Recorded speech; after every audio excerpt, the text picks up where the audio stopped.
What happens now that we all hate using our phone? Man, I was not gonna click this, but that is a fire thumbnail. I'm gonna click it just for that thumbnail. Good. That's me in 1998, and I know, my outfit was fire. And together with hundreds of millions of people, I was getting my first taste of the internet.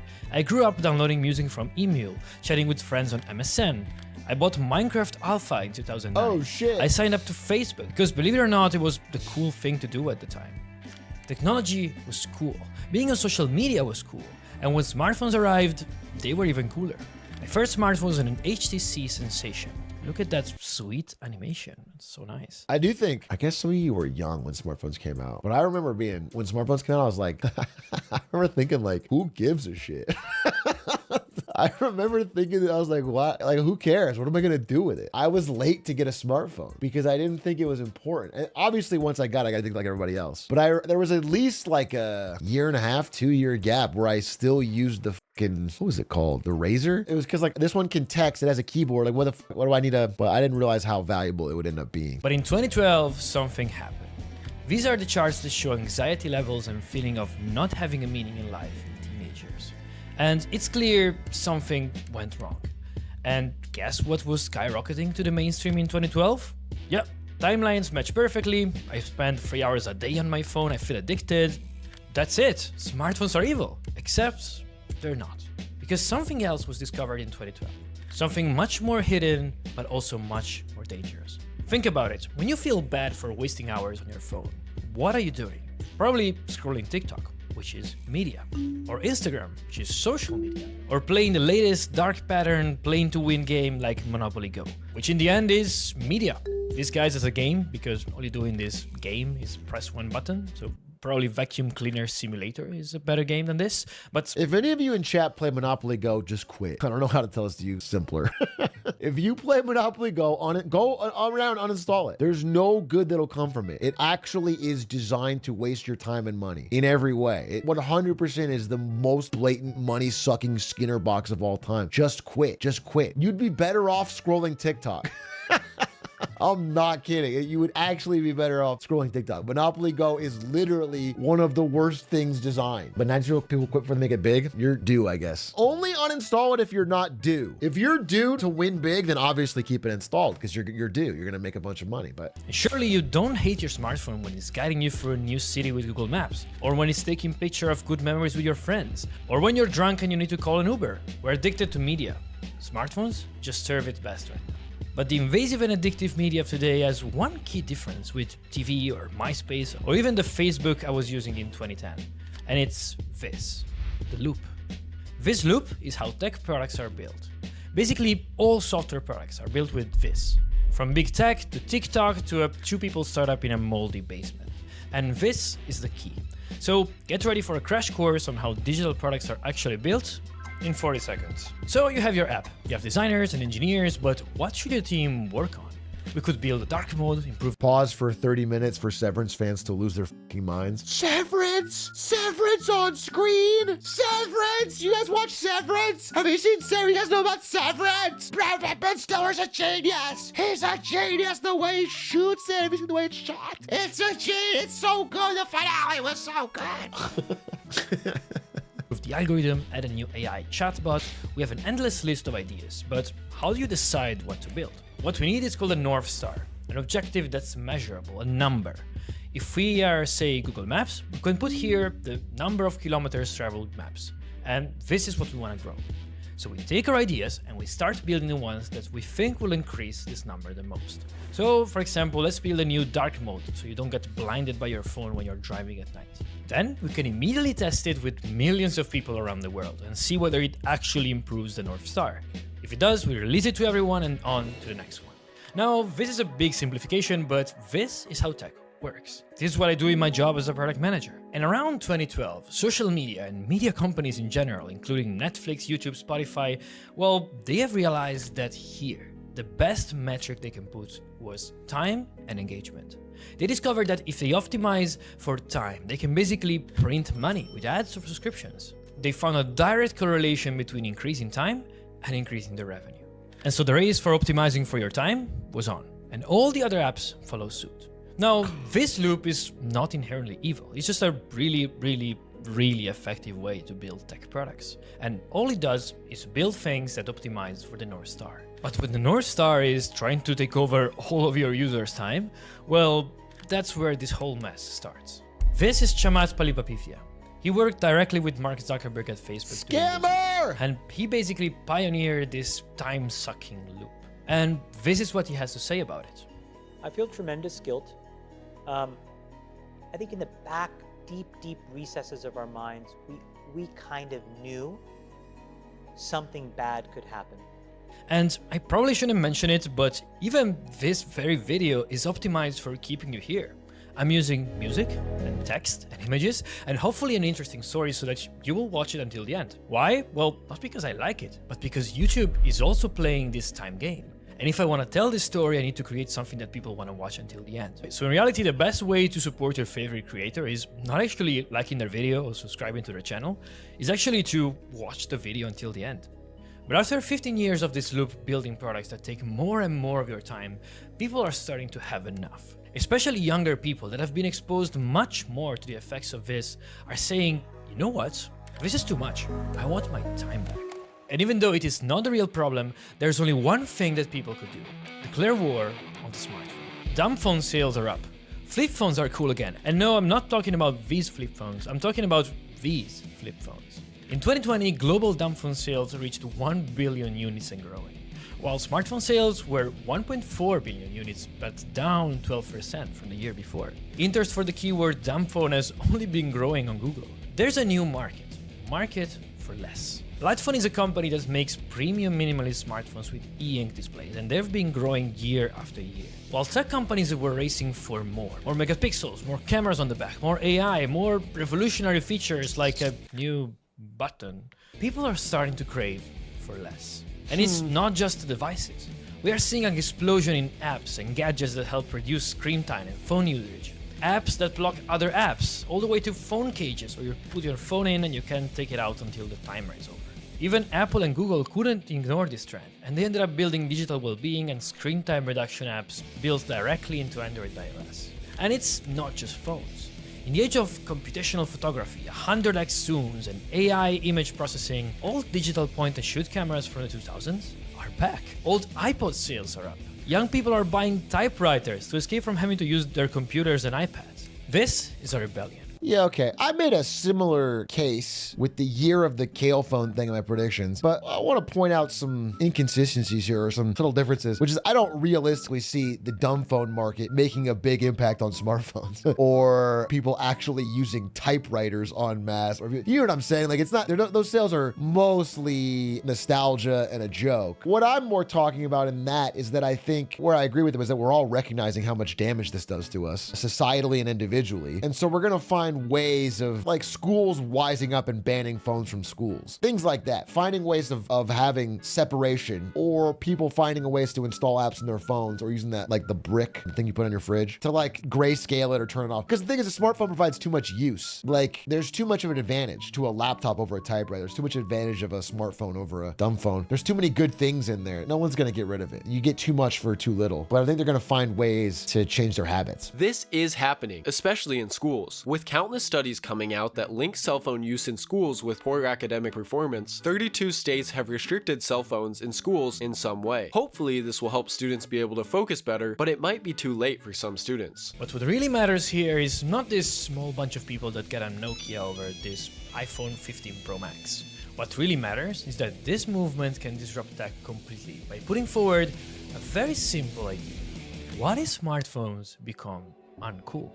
This is the Marlboro Man, the stereotype of the cool guy, smoking a cigarette. You could just invest in some willpower. I think that's a really limiting way to look at the world. I think there's a lot of evidence that willpower is not just some fucking stat you have and that you're a Chad with good willpower and someone else has bad willpower. It's more like a product of, first of all, how worn down it's become over the course of the day. So many times it's like you have normal willpower plenty of the time, and then one moment of weakness is exploited. So I would disagree. Your willpower can be depleted, and it can be exploited, and it can be taken advantage of. And the idea that it's okay that you are constantly exposed to things trying to distract your attention is fine. Nah, you're different. You just won't be distracted.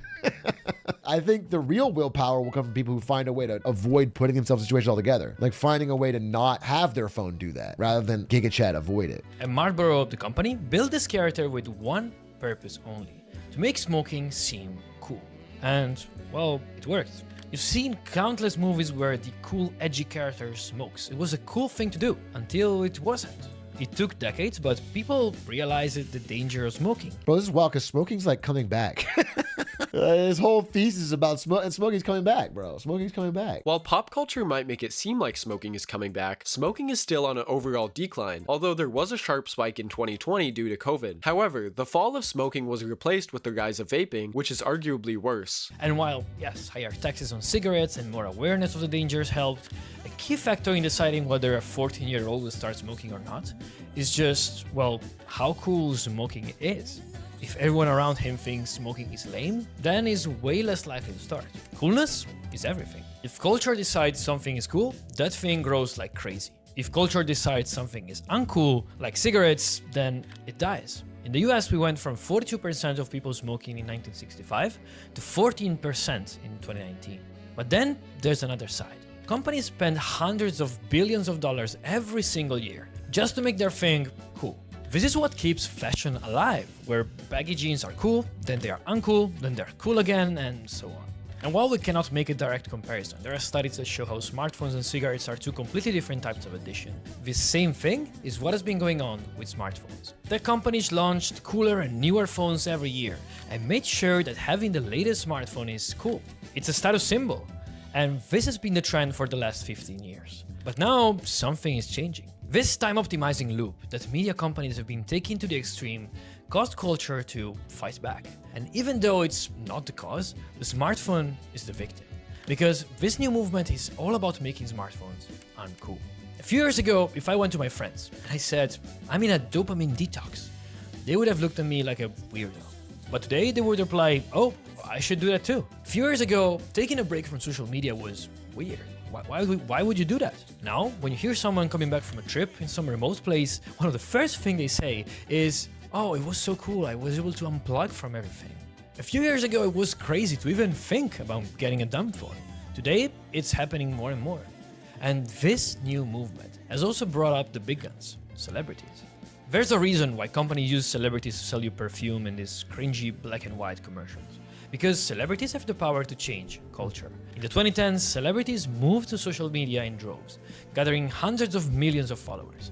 But in the 2020s, we are starting to see celebrities go in the opposite direction, distancing from social media, distancing from their smartphone, taking a break. I decided to delete my Instagram Maybe. because I just felt like I was so addicted to this. I mean, I don't know if I agree with that either. I feel like celebrities are like high Sinat. You know? Like there's a new wave of, or like the sidemen or whatever. The celebrities are like more online than ever. Obviously, Tom Holland here has built a cool life for himself and he's one of the last few Hollywood celebrities, but I wouldn't say it's a normal trend. This kind of false version of my life that it was just taking over. And this simple idea is going to be much more powerful in changing tech than AI or any other fancy technology. I overall agree with his sentiment that we're like going to start pushing back and are pushing back against the relentless imposition of smartphones on every aspect of our lives. But I think he's almost overly hopeful in the short term too. The ban on cigarettes, we might start to see phone-free zones. Bars, restaurants, clubs starting to ban phones because that would make them cooler. Bergheim in Berlin is probably the most secretive and hard to get into club in the world. And for years, no phones are allowed inside. And this makes it undoubtedly cooler. Did you see? This is actually a perfect segue. So I've talked about this a lot. Talked about this on Lemonade Stand, talked about this on the predictions video. I am of the opinion that we should ban phones from schools because the evidence is so solid that people can't focus. They just can't do it. And I found out today that RFK Jr. agrees with me, but for the most insane reason. There are so many justifications for getting phones out of schools, and he had to pick the one that was the most batshit crazy. Cell phones also produce electromagnetic radiation, which has been shown to do neurological damage to kids when it's around them all day, and to cause cellular damage and even cancer. So, dude, they're just like The hosts are not enjoying this. With poor performance in schools, with suicidal ideation, with substance abuse, and states that are doing this have found that Yeah, it's correlated with all those things, not because of the fucking radiation cooking their brain. It's because of the dopamine addiction on the phone. And they're not more suicidal because it's fucking radio waves. It's because of Instagram and whatever. You know what? If he agrees, he agrees. I'm down. Get rid of him. Or everyone has to get a shungite phone case that blocks the radiation. So you can take the phone and use it anywhere, but there's a shungite, and now we've saved America. If a few years ago the status symbol was having the latest iPhone, a few years from now, the flex could be being able to live on an old Nokia flip phone. 15 years ago, you weren't part of the cool kids if you weren't on Facebook. In the future, watching TikTok might be seen as lame. I know, these things might seem silly now. Watching TikTok is already seen as lame. It doesn't matter. People do it to fill time because it's incredibly dopamine addicting. Most of the time, it's done away from anyone else, so it's not even like it's a flex or not. But don't underestimate the power of changing culture. But also, don't think that tech companies are just gonna sit and wait. They're gonna do everything in their power to ride this trend. And it's already happening. The whole idea of this new wave of AI devices, like the Rabbit R1 or the Humane AI Pin, is that you don't need your smartphone and all the addiction it carries with it. But you can still get all its benefits thanks to AI. That's the idea, at least. The execution has been... What's the traffic to the Empire State Building from here? I think it's fucking terrible. None of these will take off. None of these. Zero. It's so stupid. You can do the AI stuff on your phone. Again, there's too much usefulness in this thing. People are going to find a way to, again, I think the apps that block things will get more popular. I think the thing that can grayscale your screen will get more popular. People finding ways to reduce their dopamine of the phone, absolutely. But the usefulness value is too high. They're not going to get rid of it because it can do fucking maps and Spotify and songs and connect with your friends and order food, and it has Discord. You know what I'm saying? It has everything. There's just no reason. No one's going to go to dumb phone when it has that. What are some good apps to restrict? I do want to cut back. The only thing you really have to restrict is endless scrolling short form video. If you got rid of that, 90% of the problem is gone. No cap. If you are not on your phone, endless scrolling short form video, your ability to hold an attention is going to be way higher. That is the most part of it, the doom scroll, because it trains your brain badly in two ways. One, it trains you to have a goldfish attention span, and then number two is it trains you whenever you have any moment of discomfort to go on to the next thing, which in real life, when you're trying to learn something or study something, your brain wants to quit instantly. Your brain wants to go on to the next thing after every 3 seconds of discomfort. That is the brainwashing bad part of short form infinite scroll. Everything else is like small potatoes in comparison. So if you can find a way to cut back on that, you will see a noticeable improvement, because that's the most dangerous. But what are the benefits? You see some dope TikToks every now and then. Like some really fucking fire ones. Like, I'm not gonna lie, sometimes they're fucking fire. And I'm willing to bet that in 2 or 3 years, the big smartphone guys like Samsung, Google, or Apple will start to build products around this as well. Like phones with physical switches and locks to use them less. Or even devices that replace some of the things your smartphone does, like music. So yeah, probably we're gonna go back to iPods. Once this idea of digital minimalism, We're not going back to the iPod. taking control of time, becomes mainstream in culture, apps and media may start to break free from this loop of maximizing time. Because just like today, saying that some food is organic makes it more appealing, in the future, a social media site that's explicitly built to not have time addiction is gonna be more appealing. And this change in culture is also gonna massively influence the next generation of devices. To the majority of people, this is already cringe. And Apple and any other company can spend billions to make their Vision Pro or whatever VR headset the highest resolution with the best tracking, but if wearing it is seen as cringe or uncool, then it's already bound to lose. And if you ask me, yeah, even as a tech enthusiast, this is pretty cringe. But this is also the perfect storm to make augmented reality glasses the next big thing. Because people do want the benefits of having a smartphone, capturing moments, navigating the world. What they don't want is being sucked into doom scrolling into a rectangle. Yeah, and that's with what I'm AR being an overlay on the real world, with way more limitations on what you can display, you're not gonna see a TikTok feed projected over your fridge. Maybe you will. So this is what goes on behind the scenes of every single Okay, listen, interesting video. I disagree on some points, but I like his attitude, and I want whatever kush he's smoking because I like his I like his vibe. I'm sure we'd have a good talk.